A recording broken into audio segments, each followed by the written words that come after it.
Developer mode not showing on your iPhone? Don't worry. In this video, I'll show you how to fix the developer mode option missing on iPhone.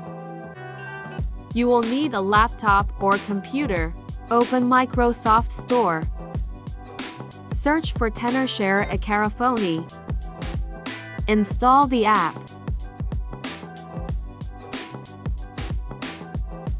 Open the app. Connect a cable from the laptop to the phone.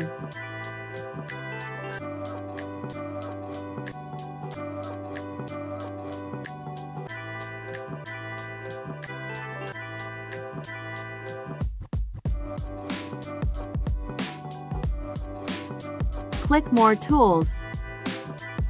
Then click Developer.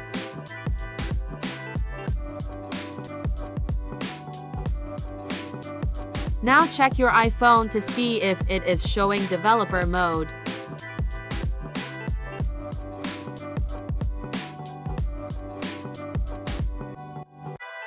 Your phone is showing developer mode.